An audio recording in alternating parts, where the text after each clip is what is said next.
आध्यात्मिक सच्चाई हमें अनोखे सफर पर ले जाती है। ये ऐसा सफर है जो आपका जीवन बदल देगा। ये सफर आपको ज्ञान और सुख की सीमा तक ले जाएगा। आध्यात्मिक सच्चाई का ये कार्यक्रम ध्यान और ध्यान के अनुभवों पर बनाया गया है। ये कार्यक्रम आराम से देखिए और देखते देखते इसके साथ बहते जाइए। इसका विश्लेषण मत कीजिए, इसमें डूब जाइए। हर विचार को दूर कर दीजिए। गहरी सांस लीजिए। बस देखते रहिए। ये सिर्फ आपके लिए है।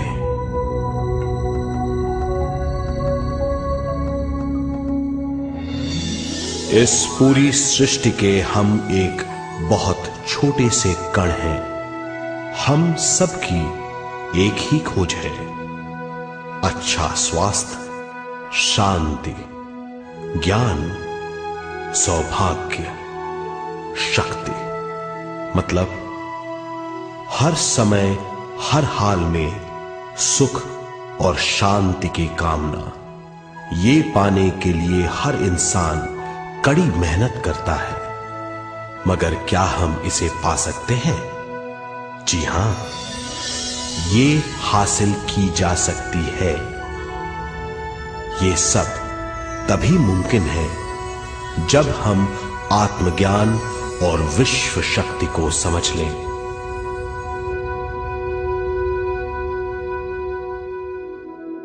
तो चलिए विश्व शक्ति की हम जानकारी लेते हैं।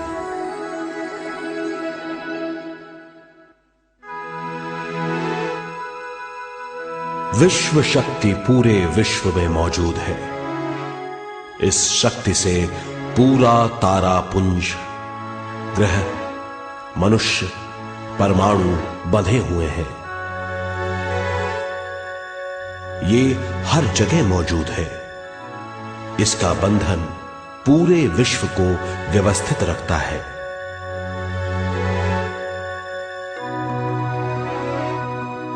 विश्व शक्ति जीवन शक्ति है, दिव्य शक्ति है।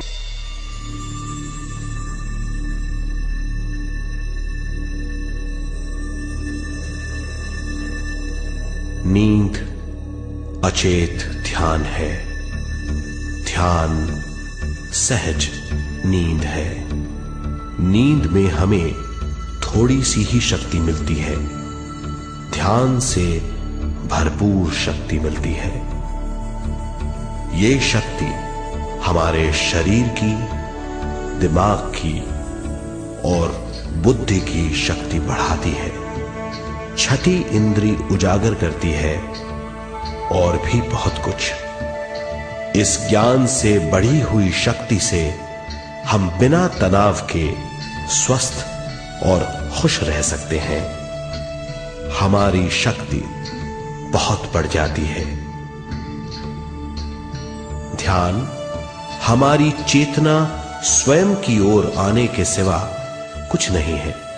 ध्यान से हम जानबूझकर अपने शरीर से दिमाग तक जाते हैं, दिमाग से ज्ञान और ज्ञान से स्वयं की ओर और उससे भी आगे पहुंच जाते हैं। ध्यान करने के लिए हमें अपनी शरीर की सारी हरकतों को बंद करना पड़ता है, जैसे शरीर का हिलना, देखना, बोलना और सोचना। ध्यान कैसे करते हैं, आइए देखते हैं।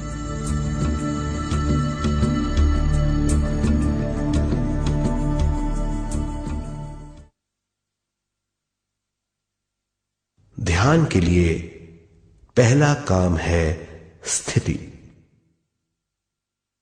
आप किसी भी तरह बैठ सकते हैं। बैठना आरामदेह और निश्चल होना चाहिए। हम जमीन और कुर्सी पर बैठकर ध्यान कर सकते हैं। ध्यान हम किसी भी जगह कर सकते हैं जहां हम सुखदायी हों। आराम से बैठिए, पैरों को मोड़िए, उंगलियों को फंसाइए, आंखें बंद कर लीजिए। अंदर और बाहर की आवाजों पर रोक लगाइए।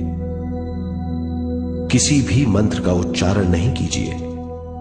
पूरे शरीर को ढीला छोड़ दीजिए। ढीला, बिल्कुल ढीला। जब हम पैरों को मोड़ते हैं और अंगुलियों को फंसा लेते हैं तो शक्ति का दायरा बढ़ जाता है, स्थिरता बढ़ जाती है। आंखें दिमाग के द्वार हैं, इसीलिए आंखें बंद होनी चाहिए। मंत्रोच्चारण, कोई भी ध्वनियां अंदर की या बाहर की मन की क्रियाएं हैं, इसीलिए इन्हें बंद करना होगा। जब शरीर ढीला छोड़ दिया जाता है, चेतना दूसरे कक्ष में पहुंच जाती है, मन और बुद्धि। मन विचारों का समूह है। बहुत से विचार हमारे मन में उभरते रहते हैं। जब विचार आते हैं तो प्रश्न भी उठ खड़े होते हैं, जाने और अनजाने। मन और बुद्धि को भावातीत करने के लिए हमें अपनी सांस पर ध्यान देना चाहिए। अपने आप पर ध्यान देना हमारी प्रकृति है। जानबूझकर सांस न लीजिए। जानबूझकर सांस लीजिए, न छोड़िए। सांस लेना या छोड़ना अनायास होना चाहिए। प्राकृतिक सांस पर ध्यान दीजिए। ये इसकी व्याख्या है, यही तरीका है।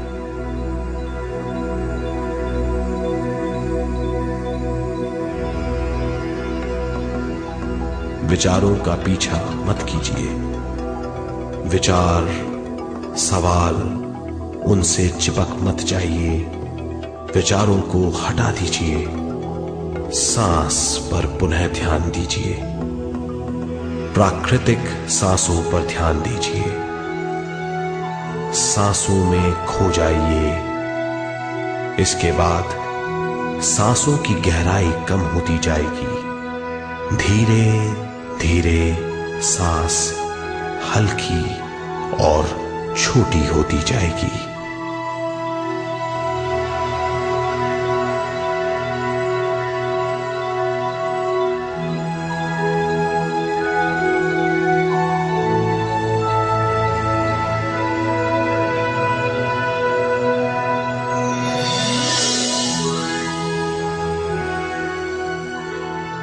आखिर में सांस बहुत छोटी हो जाएगी और दोनों भावों के बीच में चमक का रूप ले लेगी। इस दशा में हर किसी में न सांस रहेगी न विचार।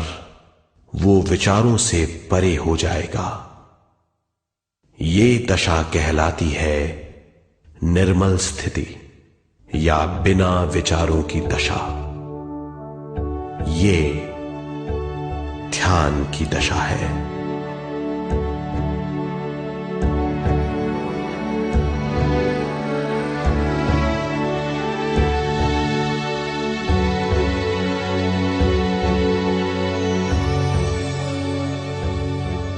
ये वो अवस्था है जब हम पर विश्व शक्ति की बौछार होने लगती है। हम जितना ज्यादा ध्यान करेंगे उतनी ही ज्यादा विश्व शक्ति हमें प्राप्त होगी।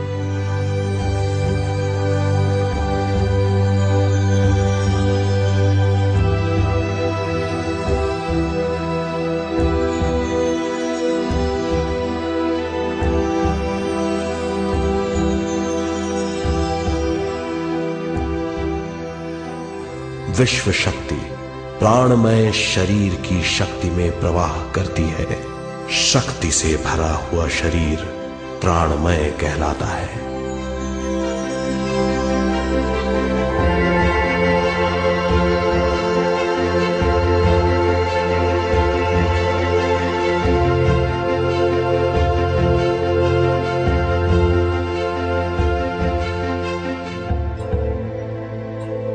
प्राणमय शरीर में 72,000 से ज्यादा रंग रहित नाड़ियां या शक्ति की नलियां होती हैं जो पूरे शरीर में फैली हुई हैं।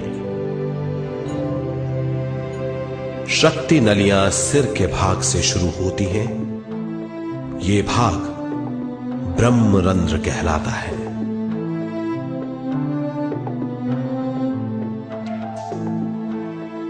ये नलियां सारे शरीर में पेड़ की जड़ों और डालियों की तरह फैली हुई हैं।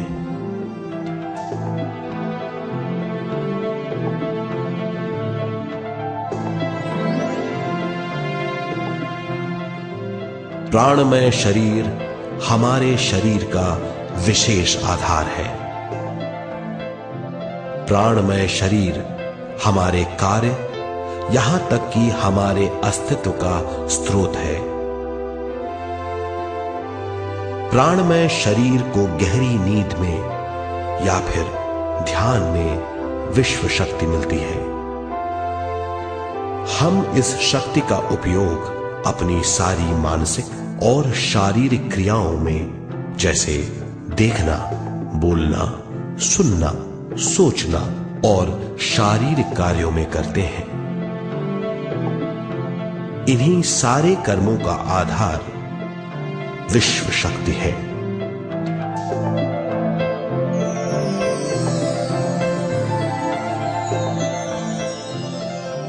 विश्व शक्ति का बहाव केवल हमारे विचारों पर आधारित है। जब हम सोचने लगते हैं तो विश्व शक्ति का बहाव रुक जाता है। मतलब यह है, हमारा सोचना विश्व शक्ति का बांध है। जब विश्व शक्ति का बहाव कम हो जाता है तो शक्ति नलियों में कम शक्ति पहुंचती है।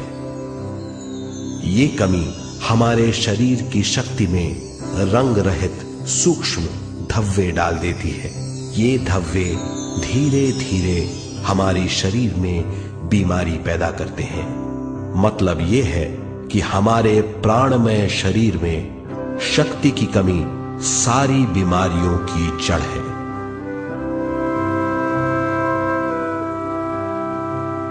ध्यान से हमें बहुत बड़ी मात्रा में विश्व शक्ति मिलती है। ये हमारी शक्ति नलियों के जरिए सारे शरीर में पहुंचती है। जब विश्व शक्ति बहुत बड़ी मात्रा में शक्ति नलियों में बहने लगती है तो रंग रहित सूक्ष्म धब्बे मिट जाते हैं, और जब ये धब्बे साफ हो जाते हैं तो हम सारी बीमारियों से मुक्त हो जाते हैं।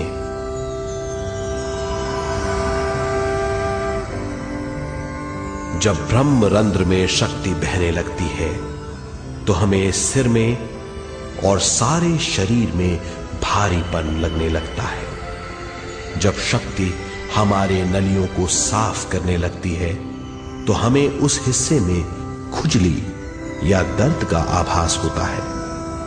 कभी कभी हमें भौतिक शरीर के कई हिस्सों में दर्द भी महसूस हो सकता है। इन दर्दों को दूर करने के लिए हमें दवा लेने की जरूरत नहीं है। ज्यादा ध्यान करने से ये दर्द दूर हो जाते हैं।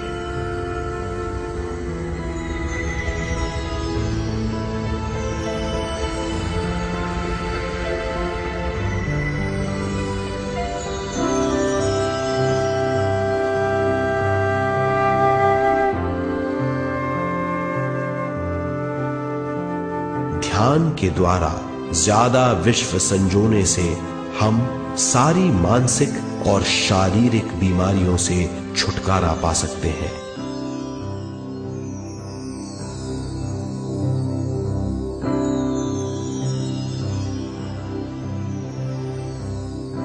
अगर हम पिरामिड के अंदर बैठकर ध्यान करें तो ध्यान की अवस्था साधारण से तिगुनी जल्दी पहुंच जाती है।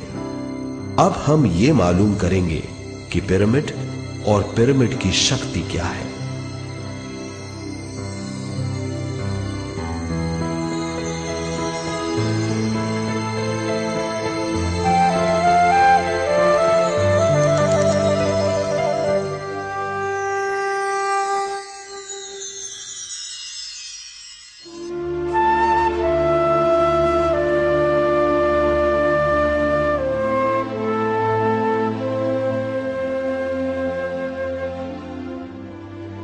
हमारी पृथ्वी ग्रह पर पिरामिड एक मजबूत भवन है जिसको सबसे ज्यादा विश्व शक्ति मिलती है।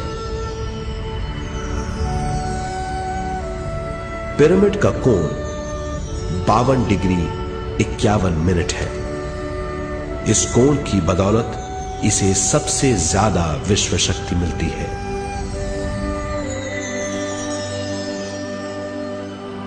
पिरामिड किसी भी चीज से बनाया जा सकता है।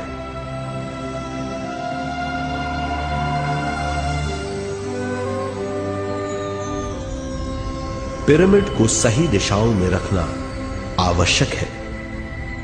उत्तर, दक्षिण, पूरब और पश्चिम।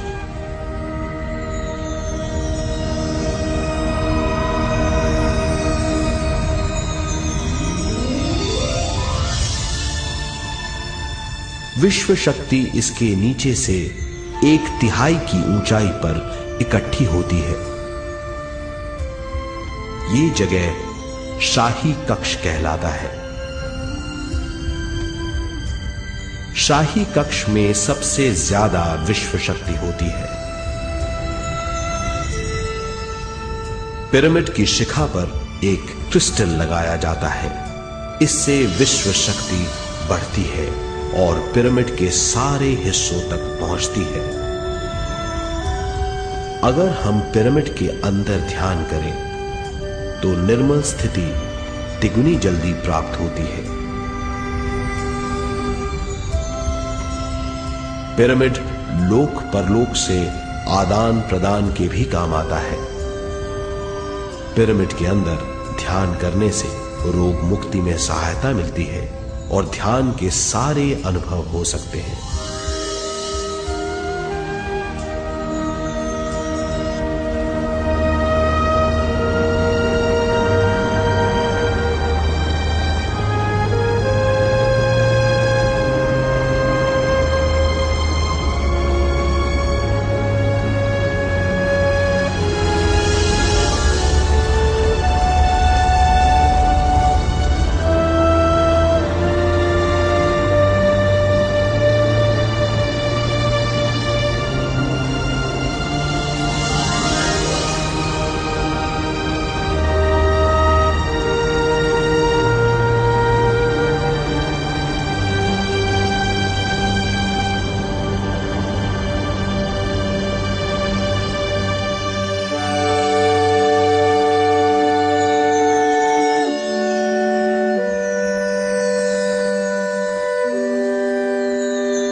आइए अब तक हमने जो समझा है उसे एक बार फिर दोहराते हैं। ध्यान स्वयं की ओर आने की यात्रा है। इसके लिए हमें शरीर को उत्कृष्ट बनाना पड़ता है। आरामदेह तरीके से बैठने से हमारा शरीर शिथिल हो जाता है और चेतना को भावातीत बनाने में सहायता मिलती है। अपनी प्राकृतिक सांसों पर ध्यान देने से हम अपना मन भावातीत बना लेते हैं जब हमारा शरीर भावातीत हो जाता है तो विश्व शक्ति बहने लगती है।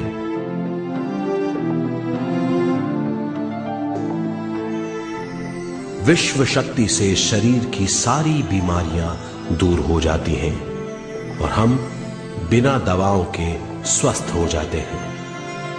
ज्यादा से ज्यादा ध्यान करने से विश्व शक्ति सारे तनाव दूर कर देती है। जैसे जैसे हम ध्यान करते जाएंगे, हमारा मन शांत और विशाल होता चला जाएगा। इससे हमारी स्मरण शक्ति भी बढ़ेगी। ज्यादा से ज्यादा ध्यान करने से हमारी समझ बूझ की शक्ति भी बढ़ेगी और इससे हमारे दूसरों से संबंध बढ़ेंगे। ध्यान से सुखी गृहस्थ जीवन प्राप्त होगा, मन की शांति मिलेगी। ध्यान आपको स्वस्थ और परम आनंदित बनाता है। ध्यान से हमें अपने सवालों के जवाब मिलते हैं। ये और इससे ज्यादा पाने के लिए हर दिन ध्यान करना चाहिए। ध्यान किसी भी जगह किया जा सकता है। ध्यान किसी भी समय किया जा सकता है, सफर में भी। एक बार में अपनी उम्र के बराबर समय तक ध्यान करना चाहिए। मिसाल के तौर पर 30 साल के उम्र के व्यक्ति को एक समय में कम से कम 30 मिनटों तक ध्यान करना चाहिए। ध्यान करने के लिए आपको परिवार से दूर रहने की जरूरत नहीं है। हर किसी को ध्यान करना चाहिए। बच्चे सबसे अच्छा ध्यान करते हैं। ये 5 साल की उम्र से ध्यान शुरू कर सकते हैं।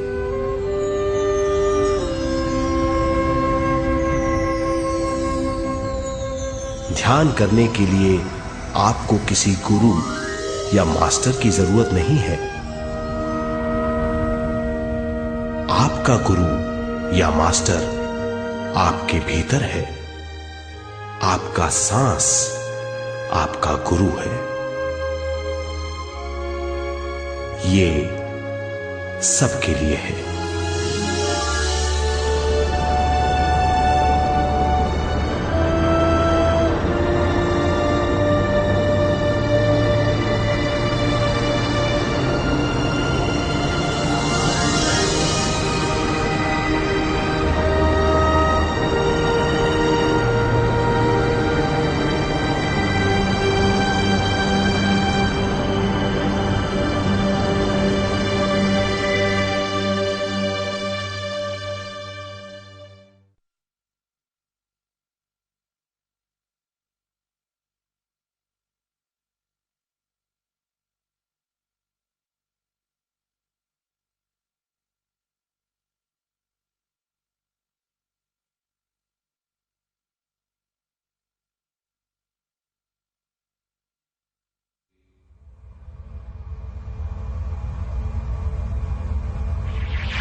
ध्यान हमारी चेतना की स्वयं की ओर जाने की यात्रा है।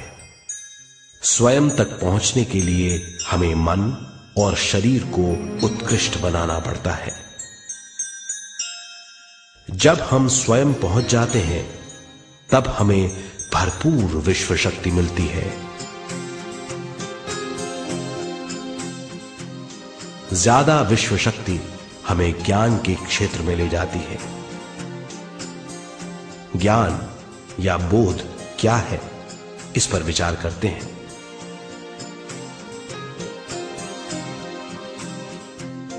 ध्यान हमारे ज्ञान को ऊंचे स्तर तक ले जाता है।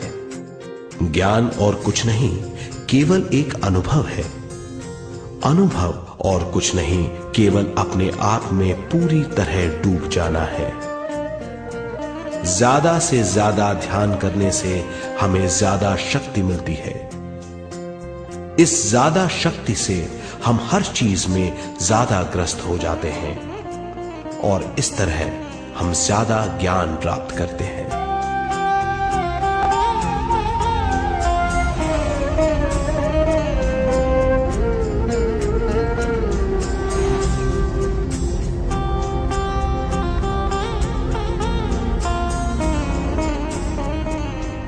ज्ञान के द्वारा हमारी समझ बूझ और बुद्धिमत्ता में वृद्धि होती है।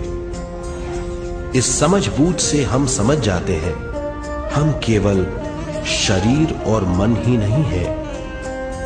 हम समझ जाते हैं कि हम एक अद्भुत जीव हैं और ज्यादा समझ के द्वारा अपनी समस्याओं से छुटकारा पा सकते हैं। ज्यादा शक्ति और ज्यादा ज्ञान हमारी चेतना का विस्तार करता है। चेतना का विस्तार ही आत्मा का ध्येय है। ज्यादा ज्ञान हमें विशिष्ट इंद्रियों द्वारा मिलता है, जैसे दिव्य चक्षु और सूक्ष्म शरीर।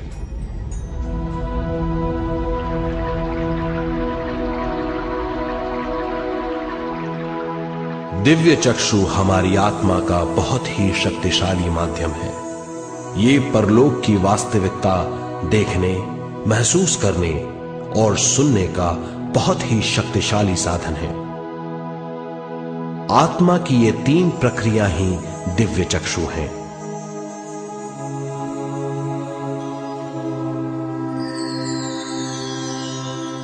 ज्यादा से ज्यादा ध्यान करने से ज्यादा शक्ति बहने लगती है।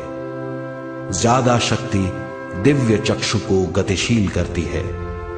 ध्यान करने के लिए यह अनोखा अनुभव है।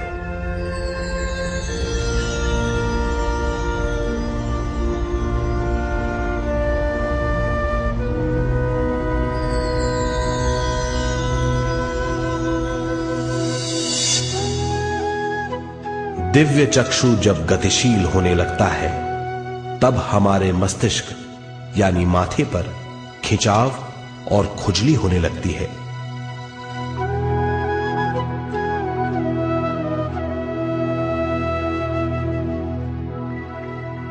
हमें विभिन्न रंगों की झलकियां अपने चारों ओर घूमती हुई दिखाई देती हैं।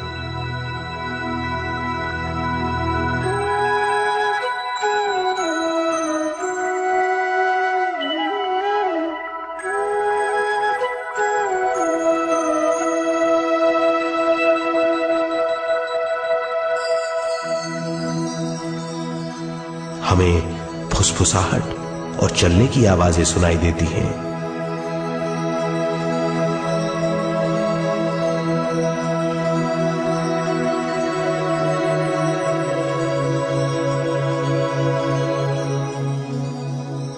हमें लगता है कि जैसे हम घुप अंधेरी सुरंग में यात्रा कर रहे हैं।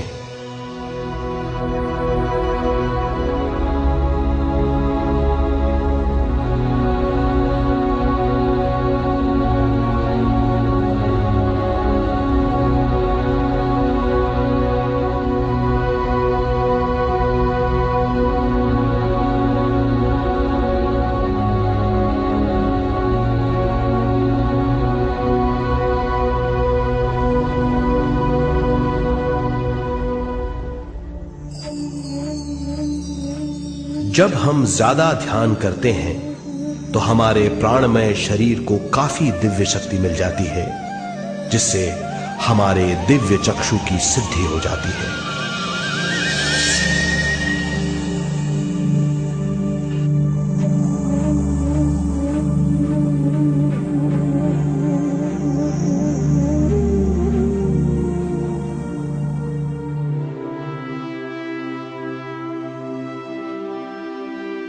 हमें ये स्तर और दूसरे स्तर साफ दिखाई देने लगते हैं। दिव्य चक्षु की संपूर्णता से हमें बहुत सी चीजें आंखों से ज्यादा साफ दिखाई देने लगती है।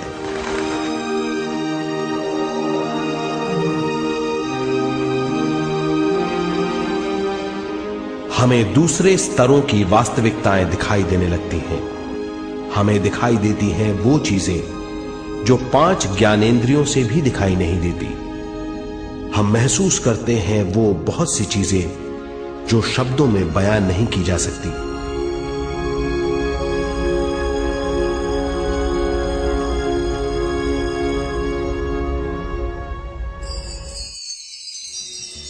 हमें सुनाई देती हैं पार्श्व ध्वनियां, दूसरे स्तर के वाद्यों की आवाजें।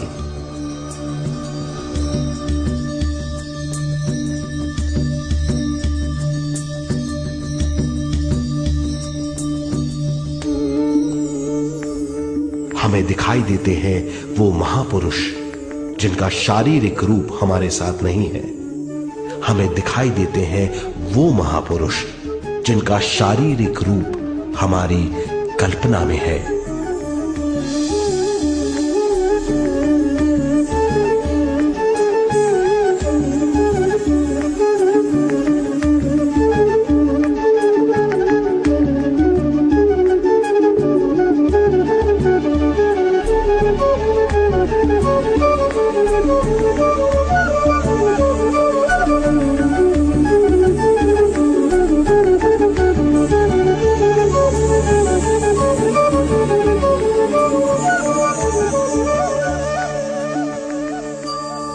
और अधिक ध्यान करने से हमें वो महापुरुष तीव्र ज्योति के रूप में दिखाई देते हैं।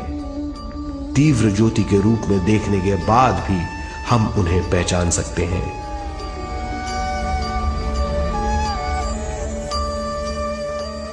हम महापुरुषों का संदेश सुन सकते हैं।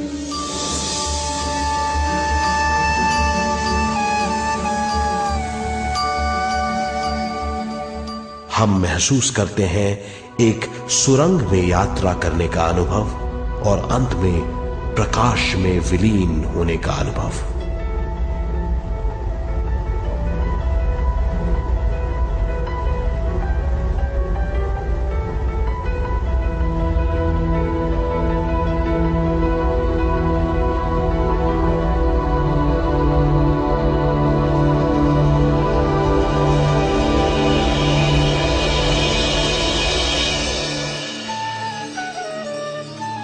हम जानते हैं कि दिव्य चक्षु के अनुभवों के द्वारा हम अपनी सारी समस्याओं का समाधान महापुरुषों द्वारा भेजे गए संदेशों से कर सकते हैं या दूसरे लोगों की वास्तविकताओं द्वारा एक अनुभव के रूप में। इससे हमारी हरकतें बदलेंगी, हमारे विश्वास बदलेंगे, हमारी समझ बदलेगी। दिव्य चक्षु के इस अनुभव से हमारे सामने मौजूद भौतिक स्तर का बोध बदल जाएगा।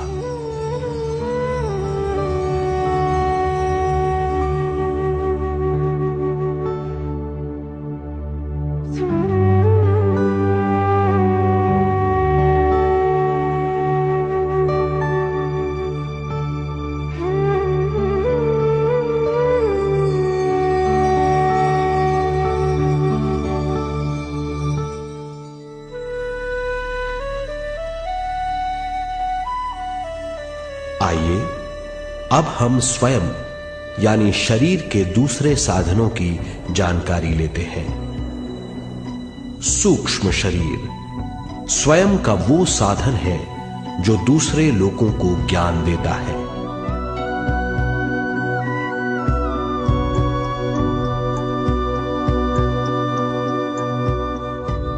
सूक्ष्म शरीर हमारी चेतना का दूसरा रूप है। हमारे भौतिक शरीर जैसा साधारण स्थिति में चेतना हमारे पूरे शरीर में मौजूद रहती है।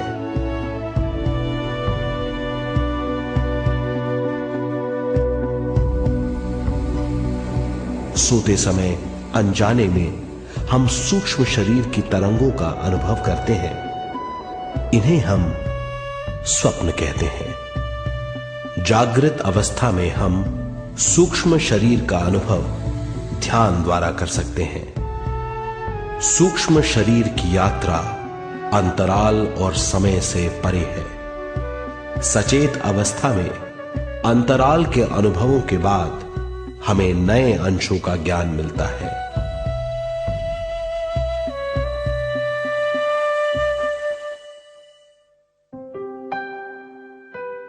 ध्यान में भरपूर विश्व शक्ति मिलने के बाद चेतना जो हमारे पूरे शरीर में फैली हुई है, एक बिंदु की ओर जाने लगती है। जब चेतना बढ़ती है तो हमें भौतिक शरीर में झटकों का अनुभव होता है।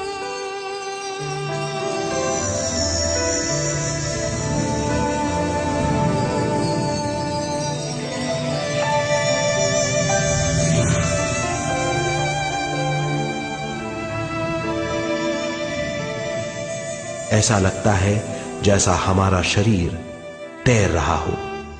लगता है हमारे हाथ पैर हैं ही नहीं। हमें अपना शरीर पंख की तरह हल्का लगने लगता है। ये पारलौकिक शक्ति कहलाती है।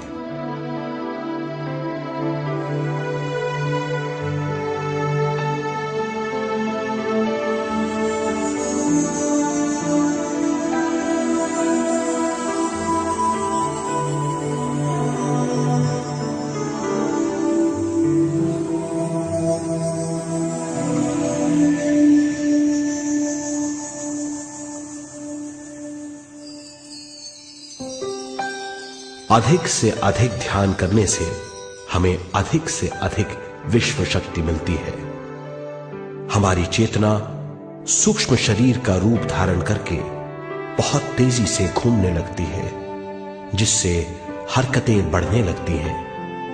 इन हरकतों के बाद हमारा सूक्ष्म शरीर भौतिक शरीर से बाहर आने लगता है। ये दोनों शरीर चांदी जैसे डोर से जुड़े रहते हैं।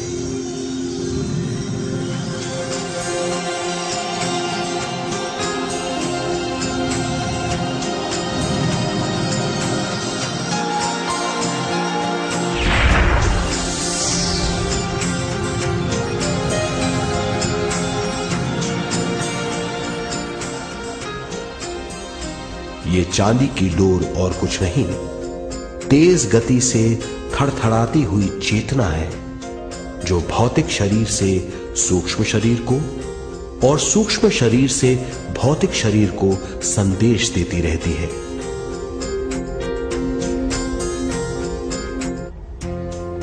और इस तरह हम अंतराल का सफर तय करते हैं।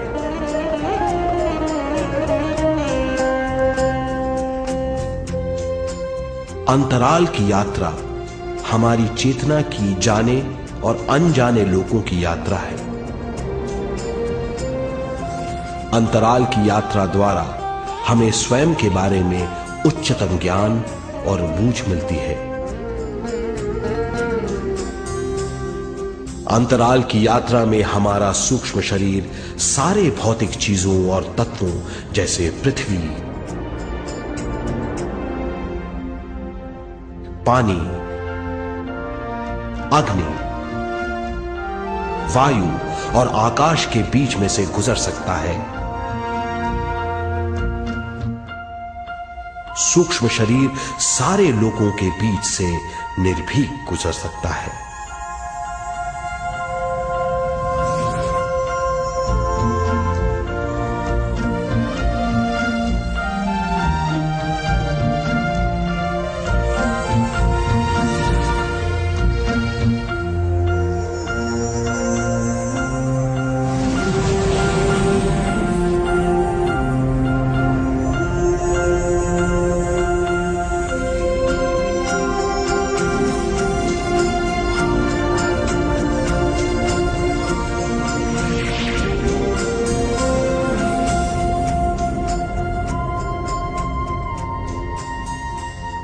ध्यान करने वाला व्यक्ति अपने शरीर से बाहर आकर अपने भौतिक शरीर को देख सकता है।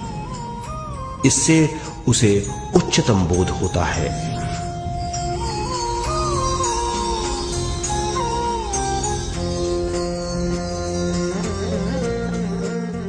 वो समझ पाता है कि वो शरीर मात्र नहीं बल्कि शरीर में रहता है। ये एक गहन बोध है। हर किसी को अंतराल की यात्रा का अनुभव करना चाहिए। अधिक से अधिक यात्रा करने से हमारी सीमाएं खत्म हो जाएंगी। हम जान जाएंगे कि हम असीम हैं। केवल इसी अनुभव के द्वारा हम जान जाएंगे कि हम ही चेतना है। हम जान जाएंगे कि हम असीम हैं। हम जीवन का नया विस्तार जान जाएंगे।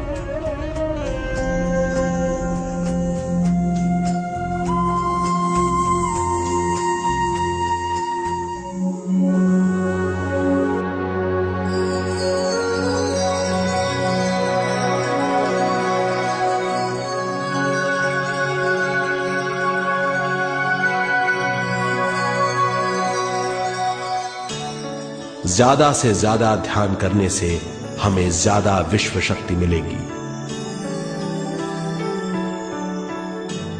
विश्व शक्ति द्वारा अपने हर काम में क्रियाशील होने की हमारी क्षमता बढ़ती है। शरीर, मन और स्वयं से ज्यादा क्रियाशील होने से हम हर स्थिति को पूरी तरह समझ पाते हैं। ये समझ और कुछ नहीं, ज्ञान है।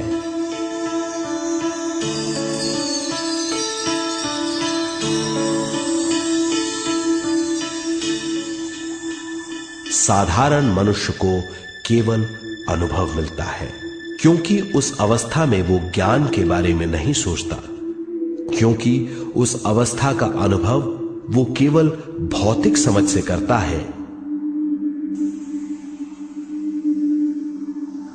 ज्ञान योग उस अवस्था को पूरी तरह समझ लेता है, क्योंकि वो जानता है कि वो केवल शरीर नहीं, सिर्फ शरीर में रहता है।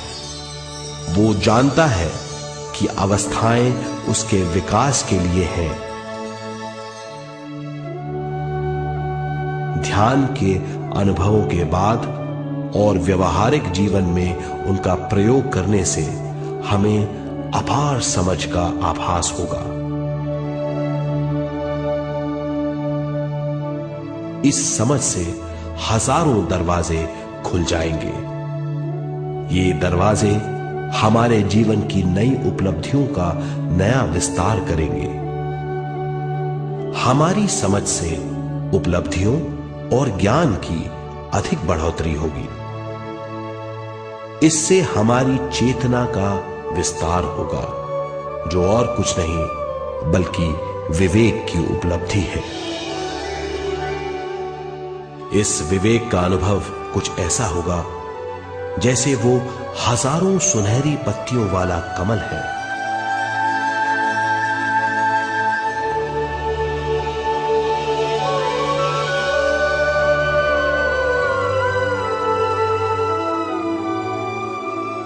हर एक पत्ती समझ की एक नई मात्रा होगी।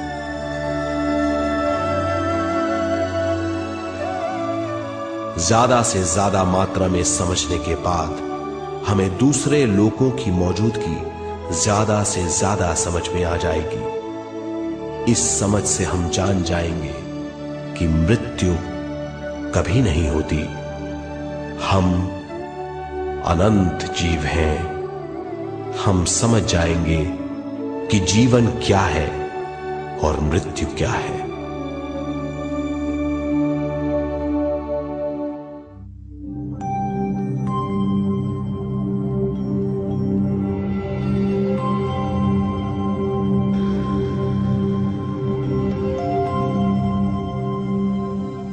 हम इस धरती पर विश्व चेतना की एक कण के रूप में आते हैं।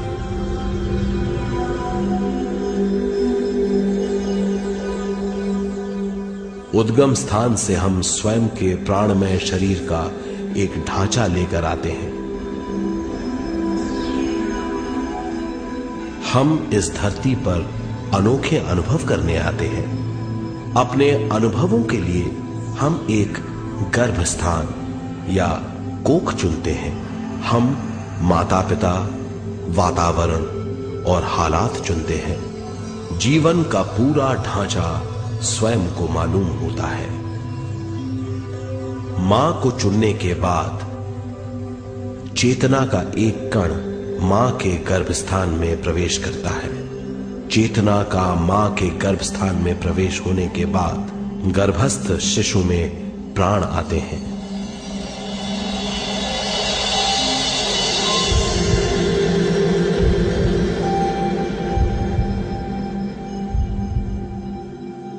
प्राणमय शरीर में विश्व शक्ति के हिसाब से और उनके कारणों से प्राकृतिक शरीर बनने लगता है। चेतना बारंबार उद्गम स्थान में आती रहती है और जब तक पहली सांस आती है, मां के गर्भस्थान से बाहर आने के बाद वो बाहर की पहली सांस लेता है। इसे जन्म कहते हैं।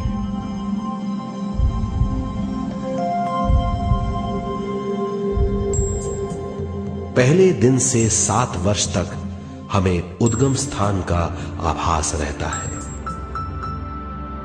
7 वर्ष की उम्र से दिमाग अपना आकार लेना शुरू करता है। 14 वर्ष में ये क्रिया पूरी हो जाती है। बुद्धि की क्रियाशीलता 14वें वर्ष से शुरू होकर 21वें वर्ष में संपूर्ण हो जाती है। 21वें वर्ष से 28वें वर्ष तक मनुष्य शरीर, दिमाग और बुद्धि के मिश्रण का अनुभव करता है। 28वें वर्ष की उम्र से जीवन उसकी स्वयं की बुद्धि पर निर्भर करता है। अगर मनुष्य स्वयं से आगाह नहीं होता तो उसकी चेतना शरीर और दिमाग के बीच में अटकी रहती है और यहीं से सारे दुख शुरू हो जाते हैं। वो हालात समझ नहीं पाता। इससे हर बात सोचनीय हो जाती है। वो अपने आप को गुप्त कठोरता के आंचल में छुपा लेता है। कठोरता विश्व शक्ति के बहाव को रोक देती है, जिसके कारण वो शारीरिक बीमारियों के दबाव और तनाव में फंस जाता है। वो अपना जीवन बिना सावधानी के बिताता है। वो अपने जीवन का उद्देश्य नहीं समझ पाता। वो बचपन से जवानी, जवानी से बुढ़ापे तक जीवन बिताकर पृथ्वी से सिधार जाता है। वो अपने जीवन का उद्देश्य पूरा नहीं कर पाता।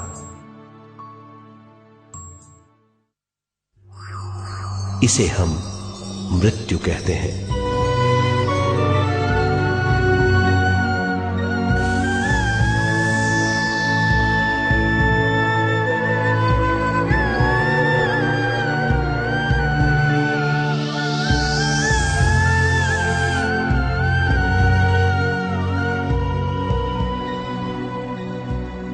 मृत्यु के बाद भी उसके दिमाग का कठोर स्तर, गलत बूझ चेतना को उद्गम स्थान नहीं पहुंचने देती।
गलत बूझ के कारण अपना स्वर्ग और नरक खुद पैदा कर लेता है और छोटे दर्जे का आध्यात्मिक जीव बनकर रह जाता है।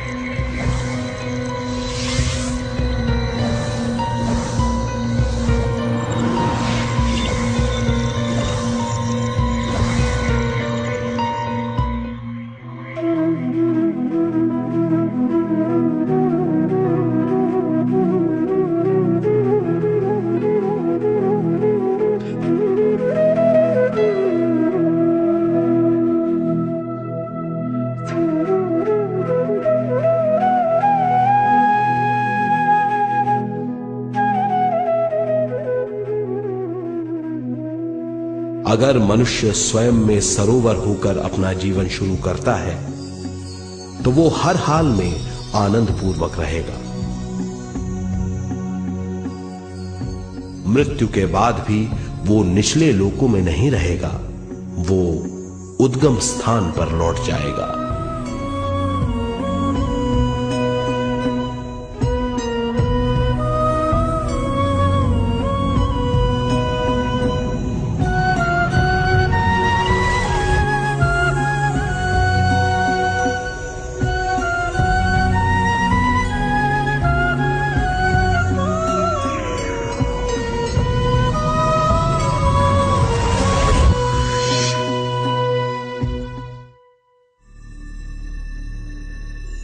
दिव्य चक्षु अनुभव और सूक्ष्म शरीर अनुभवों से ज्यादा ज्ञान प्राप्त होता है। इस ज्ञान से जीवन और मृत्यु का अर्थ समझ में आता है। शरीर, दिमाग, बुद्धि, स्वयं और जीवन की शक्ति अच्छी तरह समझ में आएगी। मनुष्य समझ जाएगा कि चेतना विश्व शक्ति और ज्ञान का मिश्रण है। चेतना शक्ति और ज्ञान पाने के लिए पृथ्वी पर आती है। सदा सच्चाई के सहारे जीने से मनुष्य पूरी सृष्टि की निर्माण व्यवस्था को पूर्ण रूप से समझ सकता है।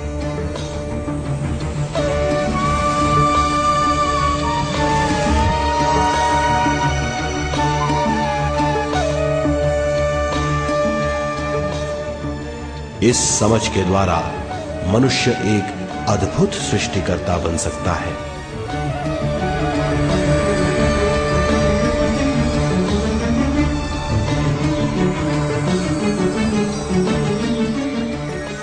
और फिर मनुष्य का हर वाक्य ब्रह्म वाक्य होगा।